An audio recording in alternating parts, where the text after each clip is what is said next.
1 2 3 4 ഇന്ദ്രിമിത്തം 1 2 3 4 5 വെക്ക്. ഏതൊരു പ്രവാസിയുടെയും നാട്ടിപ്പോക്കിന് മുമ്പുള്ള കുട്ടിക്കലാശം അതാണ് ഇപ്പം നിങ്ങൾ കണ്ടുകൊണ്ടിരുന്നത്. ഈ ഒരു സംഭവമില്ല നമുക്ക് നാട്ടിൽ പോകാൻ പറ്റുമോ അല്ലേ? ജക്കോണ്ടാ ഞാൻ ജക്കോ എനിക്ക് വായിച്ചോണ്ട് വരുമല്ലോ. എന്ത് ജക്കോണേ? ജക്കോൻ വായിച്ചോണ്ട് വരികയല്ലോ ജക്കോണേ. ആ കണ്ട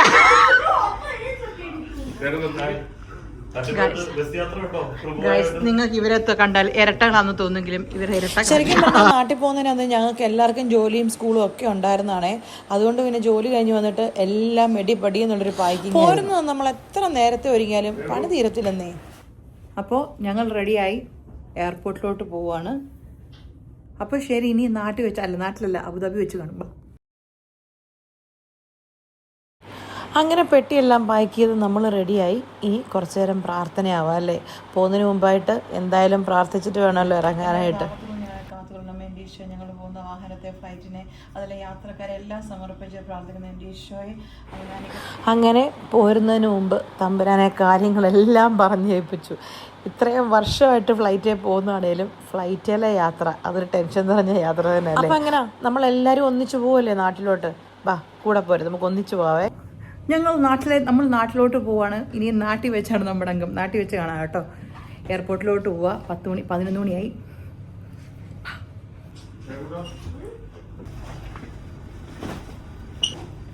പ്രാർത്ഥിച്ചോ മോൻ.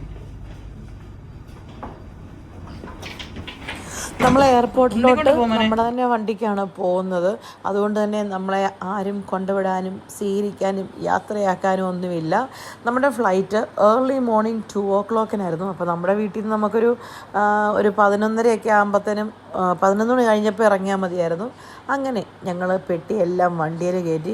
ശരിക്കും പറഞ്ഞാൽ പുറത്ത് നല്ല ഹ്യൂമിഡിറ്റി കാരണം ഗ്ലാസ്സിലെല്ലാം ഇങ്ങനെ ഭയങ്കരമായിട്ട് മഞ്ഞ് പറ്റിപ്പിടിച്ച പോലെ. കണ്ട ഫോഗാന്ന് തോന്നും, പക്ഷേ ഫോഗൊന്നുമല്ല. നല്ല അസല് ഹ്യൂമിഡിറ്റി. പുറത്ത് നിന്ന് നമ്മളിങ്ങനെ സ്വെറ്റ് ചെയ്ത് നമ്മുടെ പെട്ടിയെല്ലാം ഭയങ്കരമായിട്ട് വെറ്റ് ചെയ്ത് എന്നാണേലും നമ്മൾ അബുദാബിയോട് തൽക്കാലം 1 മാസത്തേന് നമ്മൾ ബൈ ബൈ പറയുകയാണ്. ഇനി 1 മാസം അബുദാബിയിൽ നിന്നും നമ്മുടെ സംരക്ഷണം ഉണ്ടായിരിക്കുന്നതല്ല, നമ്മുടെ വാർത്താ സംരക്ഷണം നമ്മൾ നാട്ടിൽ നിന്നാണ് ഇനി കാണിക്കാൻ പോകുന്നത്. Welcome to Kerala. എൻ്റെ വീഡിയോ കാണുന്നവർക്ക് എല്ലാവർക്കും നമ്മുടെ സ്വന്തം നാട്ടിലേക്ക്, ദൈവത്തിൻ്റെ സ്വന്തം നാട്ടിലേക്ക് സ്വാഗതം. അങ്ങനെ നമ്മൾ അബുദാബി ഇൻ്റർനാഷണൽ അബുദാബി ഇൻ്റർനാഷണൽ എയർപോർട്ടിൽ വന്നു. ഇപ്പോൾ ഇവിടെ വെക്കേഷൻ സ്റ്റാർട്ട് ചെയ്തുകൊണ്ട് തന്നെ എയർപോർട്ടിൽ ഭയങ്കര തിരക്കായിരുന്നേ. പിന്നെ നമുക്ക് പ്രയോറിറ്റി ചെക്കിങ് ഉണ്ടായിരുന്നത് കൊണ്ട് വലിയതായിട്ട് ക്യൂ അതുകൊണ്ട് നമ്മൾ തൽക്കാലം രക്ഷപ്പെട്ടു. അതല്ലേ ക്യൂ നിന്ന് തന്നെ ഉണ്ടല്ലോ നമ്മുടെ 1 മണിക്കൂർ പോയനെ. അത്രയും ഭയങ്കര തിരക്കായിരുന്നു കേട്ടോ. അതുകൊണ്ട് അബുദാബി ഗവൺമെൻറ് എംപ്ലോയീസൊക്കെ ശ്രദ്ധിച്ചു, നിങ്ങൾക്കൊക്കെ പ്രയോറിറ്റി ചെക്കിങ് ഉണ്ടാവും. മാക്സിമം എയർപോർട്ടിൽ അത് യൂട്ടിലൈസ് ചെയ്യുക, വേറൊന്നും യൂട്ടിലൈസ് ചെയ്തില്ലെങ്കിലും. അങ്ങനെ നമ്മുടെ ലഗേജുകളൊക്കെ വെയിറ്റ് ചെക്ക് ചെയ്ത് കയറ്റി വിട്ടു. ഇനി നമുക്ക് ലഗേജിനെ കുറിച്ച് ടെൻഷനൊന്നും ഇല്ലായിരുന്നു, കാരണം നമുക്ക് അഡീഷണൽ വെയിറ്റ് ഒന്നും വന്നിട്ടില്ല, കുറവേ ഉണ്ടായിരുന്നുള്ളൂ. വേണം എന്തെങ്കിലുമൊക്കെ കുത്തി കയറ്റായിരുന്നു എന്ന് തോന്നി. പിന്നെ ചെക്കിനൊക്കെ ചെയ്ത് ബോർഡിംഗ് പാസ് കിട്ടിയിട്ട് നമ്മൾ പോകുന്നൊരു സ്ഥലം. നമ്മൾ നാട്ടിൽ വരുമ്പം തെറ്റിദ്ധരിക്കേണ്ട, കുപ്പിയൊന്നും ആർക്കും വാങ്ങിച്ചുകൊണ്ട് വരാറില്ല. ആകെ ഒരേ ഒരു ബോട്ടിലേ വാങ്ങിക്കാറുള്ളൂ, അത് എൻ്റെ അപ്പന്. അതെപ്പോഴും ഞാൻ വാങ്ങിക്കാറൊന്നുമില്ല. അപ്പൻ നല്ല സ്വഭാവമാണെങ്കിൽ വാങ്ങിച്ചു കൊടുക്കും. ചിലപ്പോൾ എനിക്ക് തോന്നും വാങ്ങിച്ചു കൊടുക്കേണ്ടത്, കാരണം മമ്മി സമ്മതിക്കാറില്ല. അപ്പൻ നല്ല മൂടാണെങ്കിൽ ഒരു കുപ്പി വാങ്ങിക്കും. അങ്ങനെ ഈ പ്രാവശ്യവും അവിടെ എല്ലാം കയറി. പിന്നെ നമ്മൾ നേരെ ഫുഡ് കഴിക്കാൻ വേണ്ടിയിട്ട് ലോഞ്ച് എടുത്തിട്ടുണ്ടായിരുന്നു. അങ്ങനെ ലോഞ്ചിൽ കയറി വയറ് നിറച്ച് ഫുഡൊക്കെ കഴിച്ചു. കാരണം എയർപോർട്ടിൽ നിന്ന് ഫുഡ് കഴിക്കാനുള്ളതുകൊണ്ട് വീട്ടിൽ നിന്ന് ഞങ്ങൾ കാര്യമായിട്ടൊന്നും കഴിച്ചില്ലായിരുന്നു. ഞാൻ പറഞ്ഞല്ലേ ജോലിയായിരുന്നു. ജോലിയെല്ലാം കഴിഞ്ഞ് വന്ന് വീട്ടിൽ വന്ന് കുളിച്ച് പിന്നെ കഴിക്കാനൊന്നും നിന്നൊന്നുമില്ല. അല്ലെങ്കിൽ അടുക്കളയൊക്കെ നമ്മൾ നേരത്തെ പൂട്ടിയായിരുന്നല്ലോ നാട്ടിൽ പോരുന്നത് പ്രമാണിച്ച്.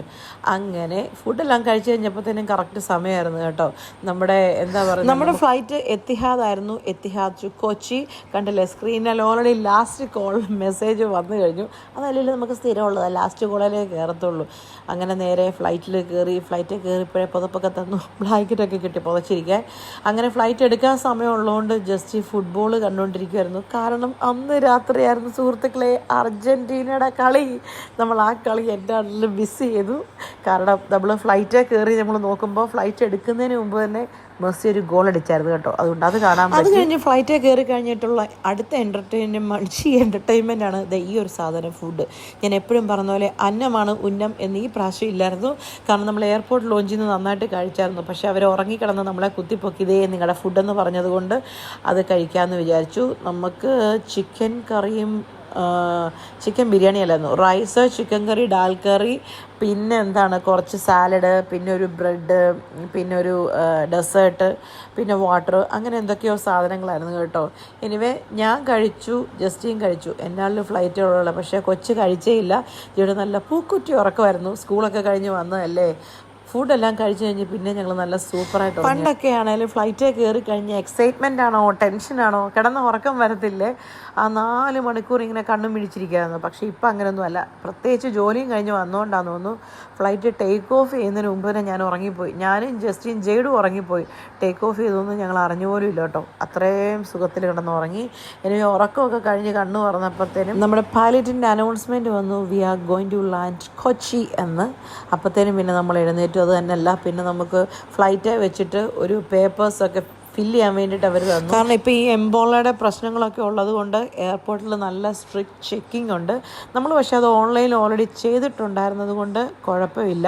അതുകൊണ്ട് നാട്ടിൽ വരുന്ന പ്രവാസികളൊക്കെ നാട്ടിൽ വരുന്നതിന് മുമ്പ് ഓൺലൈനായിട്ടൊരു ഫോമുണ്ട്, അതൊക്കെ ഫില്ല് ചെയ്തിട്ട് വന്നാൽ എയർപോർട്ടിലെ ക്യൂ ഒഴിവാക്കാം.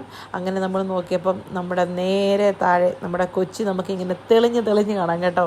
ഓരോ പ്രവാസിയുടെയും എന്താ പറയുന്നത്, കണ്ണ് കുളിർമ നൽകുന്ന കാഴ്ചയല്ലേ. പ്രത്യേകിച്ച് അതിപ്പോൾ കൊച്ചിയാണേലും കോഴിക്കോടാണേലും കണ്ണൂരാണേലും എവിടെയാണേലും നമ്മുടെ കേരളം, നമ്മുടെ ദൈവത്തിൻ്റെ സ്വന്തം നാട്ടിലേക്കുള്ള ആ ഒരു ലാൻഡിങ്, ഈ ഒരു ലാൻഡിങ്ങിൻ്റെ ഈ ഒരു എന്താ പറയുന്നത്, ഈ ഒരു എക്സൈറ്റ്മെൻറ്റോ ഈ ഒരു സന്തോഷമൊന്നും നമ്മൾ വേറെ ഏത് കൺട്രി വിസിറ്റ് ചെയ്യാൻ പോകുമ്പോഴും ലാൻഡിങ് കിട്ടത്തില്ല. ഈ ഒരു സുഖം അറിയണേൽ അത് നമ്മുടെ സ്വന്തം കേരളത്തിലോട്ട് വരുമ്പോഴായിരിക്കണല്ലേ. താഴെ ഇങ്ങനെ പെരിയാറൊക്കെ നല്ല തെളിഞ്ഞ് കാണാൻ കേട്ടോ. എന്താ ഭംഗിയല്ലേ.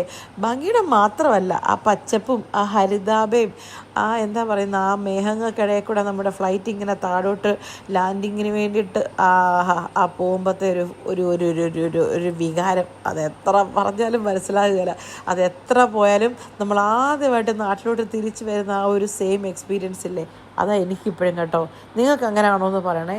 അങ്ങനെ നമ്മൾ ഓൾറെഡി ലാൻഡിങ്ങിന് വേണ്ടിയിട്ട് റെഡി ആയിട്ടുണ്ട്. എന്നാണെങ്കിലും ക്ലൈമറ്റൊക്കെ നല്ല ക്ലീൻ. ഇപ്പോൾ കറക്റ്റ് എങ്ങനെയാണ് എന്നോട് അബുദാബിയിൽ നിന്ന് ഫ്ലൈറ്റിൽ കയറിയവർക്കൊക്കെ ഒരു ലാൻഡിങ്ങിന് വേണ്ടിയിട്ടുള്ളൊരു എക്സ്പീരിയൻസ് ഫീൽ ചെയ്യാൻ പറ്റുന്നില്ലേ. നമ്മളെല്ലാവരും ഒരേപോലെ ഫ്ലൈറ്റ് കൊച്ചിയുടെ മണ്ടേ കൂടെ പറന്ന് നമ്മൾ കൊച്ചി ഇൻ്റർനാഷണൽ എയർപോർട്ടിൽ ലാൻഡ് ചെയ്യാൻ പോവുകയാണ്. ഓക്കെ, നമ്മൾ ലാൻഡ് ചെയ്തിരിക്കുന്നു. എന്തൊക്കെ പറഞ്ഞാൽ ആ ലാൻഡ് ചെയ്യുമ്പോഴത്തെ ഒരു എക്സ്പീരിയൻസ് ഉണ്ടല്ലോ എൻ്റെ പൊന്നോ. പണ്ടൊക്കെ ഞാൻ അവർക്ക് ഫ്ലൈറ്റ് ലാൻഡ് ചെയ്ത് കഴിയുമ്പോൾ സേഫാന്ന്. പക്ഷേ ഇന്നാൾ ഇവിടെ കാലിക്കറ്റിലും കണ്ടല്ലോ ലാൻഡ് ചെയ്ത് കഴിഞ്ഞിട്ടല്ല ആക്സിഡൻ്റ് ഉണ്ടായേ.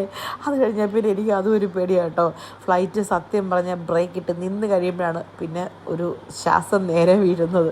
അതുവരെ ഞാൻ വിചാരിക്കുന്നത് ഫ്ലൈറ്റ് ഭൂമി തൊട്ടല്ലോ സേഫാണല്ലോ എന്ന്. എനിവേ പ്രൈസ് ഗോഡ്, ഒരു കുഴപ്പമില്ലാതെ നമ്മൾ ലാൻഡിങ് ഒക്കെ കഴിഞ്ഞു. അങ്ങനെ നമ്മൾ കൊച്ചിൻ ഇൻ്റർനാഷണൽ എയർപോർട്ടിൽ ഇറങ്ങി. ഇനി എല്ലാ പാസഞ്ചേഴ്സും പോയി, ഞാനും ജെയ്ഡും മാത്രം അനുഭവിക്കുന്ന വേറൊരു എക്സ്പീരിയൻസ്. ജസ്റ്റ് വാഷ്റൂമിൽ ഫ്രഷ് ആവാൻ വേണ്ടി പോയി. ഇനി കുറേ സമയമെടുക്കും. അത് ഞങ്ങൾക്ക് യൂസ്ഡാണ്. എനിക്കും ജെയ്ഡുനും ഞങ്ങളവിടെ കുത്തിയിരുന്ന് ഞങ്ങളൊക്കെ വാഷ്റൂമിൽ പോയി തിരിച്ചു വന്നു. അവിടെ എന്താ പറയുന്നേ, എയർപോർട്ട് മുഴുവൻ ക്ലിയറായിട്ടും ജസ്റ്റ് വന്നില്ല. പക്ഷേ നല്ല തിരക്കുണ്ടായിരുന്നു കേട്ടോ. അതുകൊണ്ടാണ് ഞാൻ പറഞ്ഞത് നിങ്ങൾ ഫോമൊക്കെ വരുന്നവർ ഫില്ല് ചെയ്തിട്ട് വരിക ഓൺലൈനിൽ. അങ്ങനെ നമ്മൾ എല്ലാം കഴിഞ്ഞ് ഇറങ്ങി. അവിടെ മാത്രം കുറച്ച് തിരക്കുണ്ടായിരുന്നു. ഇനി നമ്മുടെ ബാഗേജ് കളക്ഷൻസാണ്. ബാഗേജൊക്കെ കളക്ട് ചെയ്തു. അവിടെ ഇറങ്ങിക്കഴിയുമ്പോൾ ജെയ്ഡുനുള്ള ഈ ആനന്ദം എന്ന് പറയുന്ന സ്വീറ്റ് ഷോപ്പിൽ നിന്ന് എന്തെങ്കിലും ഒരു സ്വീറ്റ് വാങ്ങിക്കാമെന്ന് അങ്ങനെയുള്ളൊന്ന് സ്വീറ്റൊക്കെ വാങ്ങിച്ചു. പക്ഷേ ഈ പ്രാവശ്യം നാട്ടിൽ വന്നപ്പോൾ വലിയ ചൂടൊന്നും ഇല്ലാന്ന് കേട്ടോ. സാധാരണ എയർപോർട്ടിനകത്തുനിന്ന് പുറത്തോട്ട് ഇറങ്ങുമ്പോഴേ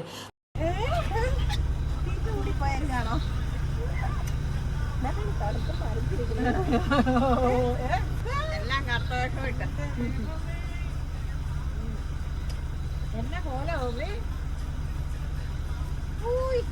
മക്കളനുസരിച്ച് ആനയാണ്. No hugging, Justin.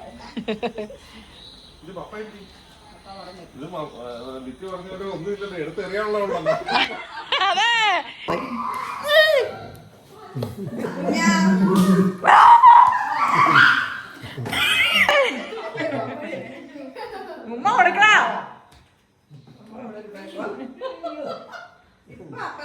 പപ്പ ഇപ്പൊ അടിക്കെടുത്ത് താഴെ കിടന്നത്.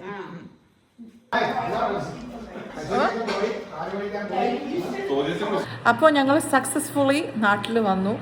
Thank you so much. ശരി എന്നാൽ പോയേച്ച് വരാം. ഇനി നാട്ടിലെ വിശേഷം.